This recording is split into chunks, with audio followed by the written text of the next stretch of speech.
Welcome to this week's weekend episode of Go Team Score Points, a podcast that started because the news is a lot and maybe learning about sports will be nice. In each weekend episode, we learn about an NBA player and play a game that we've made up. It's our best episode yet. Bruce Brown. I'm going to tell you about Bruce Brown. Can't wait. He grew up in Wakefield, Mass. Really? Yes. Is this where I Google him and I'm like, hey, you know he's from Wakefield? Yes. Yeah, great. But when he was a junior in high school, he transferred to Vermont Academy. Okay. Because he was good. Yeah. He was ranked the 5th best shooting guard of the class of 2016 in the nation. Isn't it wild how many good basketball players there are? Yeah. I mean, that's a big deal. I know. 5th in the nation at his position. And he's like a good role player in the NBA. Like all these guys were the best player on their college team, the best player. Oh, maybe not Derek White. That was his journey was crooked, but it's so bizarre. Who do we talk about? Who played for Michigan? And Duncan Robinson. Duncan Robinson. Yeah. How do you remember all these names? His 6th grade class had 4 people in it. I heard that his 6th grade class had 4 people in it. That's so weird. That is wild. Okay, so Bruce Brown played for Miami for 2 years, and then he got out there in the NBA. And then he's played for almost every single team. Yeah. He jumps around. He moves every 2 years. He's like the military brat of NBA players. Yeah. 2018 to 2020, he played for the Pistons. 2020 to 22, he played for the Nets. 22 to 23, he played for the Nuggets, but they were the champions that year. Yeah. 23 to 24, he was with the Pacers. The next year, 24 to 25, he was with the Raptors. 25, he was with the Pelicans, and now he's with the Nuggets again. Like, that is all over. He got the sampler. Yeah. Do you think did he rent in every one of those places? He must have, right? He must have. I saw Jared McCain talking about how he needs to find an apartment, and he was like, and I need to go buy some stuff. Like, I need to buy underwear because they drafted me during a road trip. That answers like some of the questions we had a couple weeks ago. Like, how fast? It's fast. Fast. You are on the next flight to your new place. Yeah. Yeah. I would love to know if and how often a player takes way less money or does not go somewhere because like their whole life situation is just way better in the old place. I heard Phil Simms, who's an NFL quarterback, talking about how he had a situation late in his career where he could have gone and started for some team. He played for the Giants in New York, and his wife was like, well, have fun. Yeah. Like, we're not uprooting. And he's like, well, I guess I'm not going there. You know, I don't know if Bruce Brown has a family. I don't know. I mean, how many moves is that in 4 years? 7 in more than 4 years. That's in 8 years. Yeah. But after but from the time he got to the Nuggets to getting back to the Nuggets, whatever it was, just like, what is that? If you don't have a family, I suppose it's like, all right, I'll live in this rented place. I wonder what that was like for him. Yeah. It's a lot. So I was curious about Bruce Brown because he was so excited to come back to Denver to be closer to cowboy culture.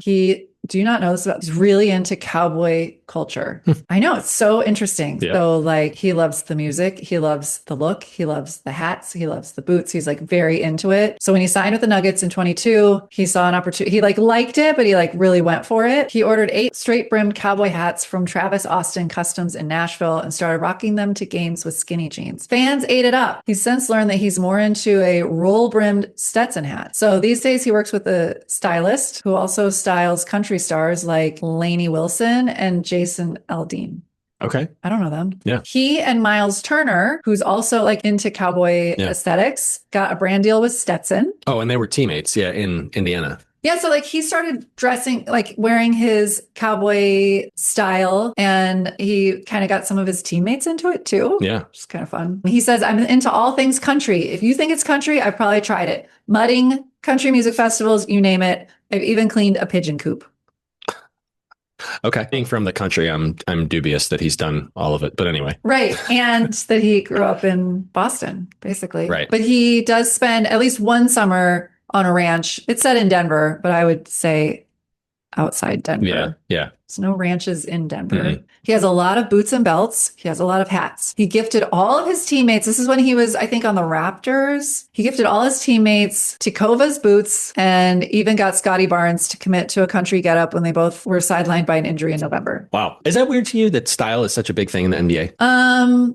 No, because I think when you have a lot of money, you can play around with style. And I also wonder if 2 things, when you wear a uniform to work and you're photographed all the time. Yeah. You probably want to like distinguish yourself. And then I think a few people wear something cool and people talk about it. I would think it would influence others to be like, oh, I want to wear something cool. Yeah. I don't get it at all. Cowboy culture. The fact that style is Right. so important in the NBA, unless, well, in life, I guess, but in the NBA, unless they're like thinking of branding. I think it could be that, but I also do think it's a low bar I suppose. For an artistic outlet, like a form of expression, a form of like saying, this is who I am, when everybody knows who you are recognizable, but nobody knows what you think. Yeah. That this is one way to say, like, look at me in a different way. Yeah.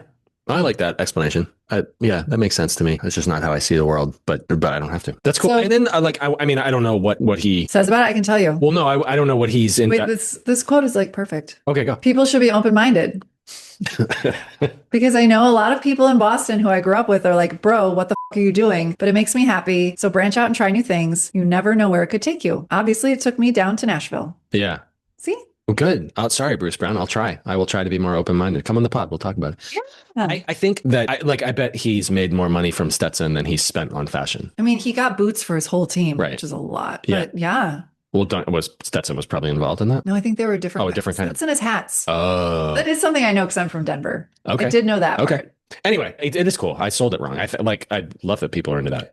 Yeah. I mean, it's so unexpected because it doesn't fit, like, because he's one of very few people who dress this way in the NBA. There is something to me, like the hyper-masculinity of professional sports. It's interesting that like how style, which is stereotypically not something that's hyper-masculine, has dovetailed in that culture. Yeah. Interesting. It's a good thing. It's a good thing. I think so. Yeah. I like it. Okay. That's all I have about Bruce Brown. Great. That's it. Yeah. The internet does not have much about his personal life. Yeah. So when he left Denver, he went and signed somewhere for a lot of money. And there was a little bit of talk then that like, does he actually make sense as like a top 2 or 3 salary guy on a team, specifically a team that doesn't have Jokić, who just makes everyone so good? Yeah. It's cool to me that he's back. I do wonder about that. Like we were talking about like the logistics of the journey, but if he was just like, oh, like I'm never going to be in another basketball situation that is as good as Denver. Yeah. So when I have a chance, I want to go back there, even if it's for however many $million less a year. Yeah. Kind of cool. It is. Yeah. Okay. Nice. Now it's time for a game. I can't wait. I'm nervous because I'm out of my depth. I had August help me. Well, I didn't prep at all. So we'll be. Oh my gosh. We'll be great. Okay. This is pop culture awards to anything NBA. Great. So there's different kinds of awards. So the first one is the Waterworld Award. Okay, great. Waterworld was a blockbuster movie in the 90s. The budget was like the biggest movie budget of any movie ever up to that point, and it was so bad. Everybody hated it. It lost so much money. Did you see it? No, me neither. Perfect. So in the NBA, what NBA situation gets the Waterworld Award? My Waterworld Award goes to the Milwaukee Bucks, who somehow have maybe the bleakest situation in the NBA. Giannis leaving soon, presumably. They're paying Dame Lillard about the same that the Nuggets are paying Christian Brown for the next 4 seasons to not play for them. Just sad situation. I think they also have Kyle Kuzma on their team, who they're paying a lot of money to not play. So anyway, they're somehow one of the bleakest situations, if not the bleakest situation in the league, with a top 5 payroll. Okay, the Kardashian Award. This is for things that seem to last forever and don't matter at all. The Kardashian Award goes to the third quarter of every NBA game and the NBA season, which, as we've learned, don't matter. Yes. Okay, now I'm going to ask you ones that I have an answer to. Okay, great. The Fast and Furious Award. This is for a franchise that absolutely refuses to end no matter how illogical it becomes. That was the description of the award. Fast and Furious Award, just based on the name. I said UCLA coach Mick Cronin. Why? Have you seen this guy? No. Oh, he is such an asshole. He ejected one of his own players player got upset, and Mick Cronin screamed at the guy, kicked him out of the game, and it was his own player. Wow. It's unnecessary. Okay. He just looked like such a asshole. He got furious fast. Yes, and that's why he gets the Fast and Furious Award. I get it. Well, it's got to be the Pelicans, based on the description of this thing that keeps going and just doesn't make sense. I don't know what they're doing, but it's not good. With Zion and this Derek Queen guy, they traded away will be the top 3 or 5 pick this coming year. None of it makes sense. None of it makes sense. Okay, this one I answered and August said it was good. Okay, yes. Nice. The Group Project Award. This is for when one person does everything and everyone else stands around. Yeah. Who do you give? And then I'll give my answer. Person does everything and everyone else stands around. I will give this award to the NBA Players Association for negotiating this second apron garbage. I don't know how they got taken this badly, but it's somehow the owners are paying less money than ever to players in a league that is making more money than ever. So that group was very ineffective. It was a failing project. What'd you say? I said Tyrese Halliburton. Because if you think about it, like he's on the Pacers, they're winning. Yeah. He's not on, they're losing. Yeah. We have to get Andrew Lohman back. Okay. Soon, because the Pacers are next year, I think, are going to be terrifying. Okay. The New Year's Resolution Award. This is for something that looks incredible in January and is completely gone by March. What'd you have? I have the Utah Jazz. Yeah, good answer. I have the James Harden honeymoon phase. With every new team, there people are like, "Holy cow, this guy is still unbelievable." And then I shouldn't laugh. He broke his hand. So he's out for a few. Harden? Yeah. So he's out for a little while with the Cavs team that was looking like world beaters. And yeah, that is too bad because they were. Did they say how he broke his hand? I don't think so. He was mad and he punched a wall. Fast and Furious. No, I think it was during play. I'm not sure what happened, but yeah. So that's too bad. The James Harden honeymoon phase. Yeah. Okay. The Fantasy Football Brain Award. This is for decisions made purely on vibes and delusion. I said the 2025 Mavs. Okay. I like it. Because decision made purely on vibes and delusions. Delusion getting rid of Luka Doncic. Yeah, I like that. I would say maybe a repeat winner for the Bucks. Okay. Spending all that money on not having Dame Lillard on their team and Miles Turner. Yeah. But if you don't like that, maybe the Lakers actually, because if you look at them on paper, you're like, whoa, Luka, LeBron, and this guy DeAndre Ayton, like they should be incredible. And I have not been less impressed with the team that I've watched all year than watching them play the Celtics. It was like these guys are awful. Oh. It was alarming to watch that game. They were so bad. I could not believe how bad they were. I like trading Luka for AD is indefensible, but the more I watch him, trading Luka is not. It is rough to watch him play basketball. He's so good. He's so skilled, but like the amount of complaining and the amount of complaining that cost his team points. There were multiple times in that Celtics game where like he just decided to yell at the ref instead of play defense, and the Celtics went and scored because there were only 4 people playing defense. It was incredible. Multiple times. I was looking at our YouTube shorts. Yeah. The most watched one is me calling him whiny. Yeah. And people were so mad that I said that. No, it's bad. Prove me wrong. Prove me wrong. Internet. Yeah, that's right.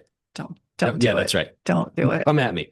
So anyway, either the Lakers or the Bucks. Okay, the Barbenheimer Award. Oh yeah. So this is the award for 2 completely different things forced into comparison all year. My answer comes from August. Yeah. Thank you, August. Jokić and SGA. Mm-hmm. Yes, true. Yeah, that is a really good answer. I wonder, there are a few things that fit. I mean, AD and Luka don't really have any business being compared to each other. That was never either of their idea. It's not really fair to AD to have to be compared. That, this trade wasn't his idea. I'll go with AD and Luka, who will be linked forever, and it doesn't make any sense. So this is the last one. Okay. The Group Chat That Should Have Died Award. So this is for something that technically still exists, but no one really wants to be a part of anymore. And this answer comes from August again. Yeah. But I think it's pretty obvious. It's the process. Yes. I was thinking the same thing. Oh, I should let you answer first. No. That's perfect. I love that. Just say more. Go. No, that's kind of it. Like tanking, but it's the process in the 76ers is what August said. Yeah. I don't know what I should look. I don't know what the 76ers are doing recently. So I wonder if Embiid is back. He's like had knee soreness, which when I see that with him, I'm like, oh, this might be a multi-year issue. But I agree. The bad product in the NBA or like the tanking. Again, today I was looking at these games, and I think like the Kings and the Pelicans are playing today, or 2 of those teams that are trying to lose. Yeah. It's like, man, this is sort of bad. Like about half the games on any given night, there's one team who's not interested in winning. It's got to be hard for the players. I just can't imagine that they're like, that they can go out there and try not to win. Yeah. I just have a hard time believing that, but I guess they do. It was New Orleans and Utah. Just like nobody wants to win that game. Portland, Charlotte are playing. And both those teams want to win. Miami and Houston, both those teams want to win. Toronto and Washington, only Toronto. And then the Lakers and Golden State. There are a lot of teams who like don't really have a chance of being anything this year, but aren't tanking either. Yeah. Like the Lakers and Golden State, sort of Toronto, Portland, Charlotte, Miami. It's weird. Anyway, those are great. Good job. That was the game. Did we do it? Yeah, we did it again. We did it again. Good job. Good job. Thank you for listening to the Weepisode of Go Team Score Points. Today's episode was edited by Irish. Information came from GQ Magazine. You can reach us at goteamscorepoints@gmail.com.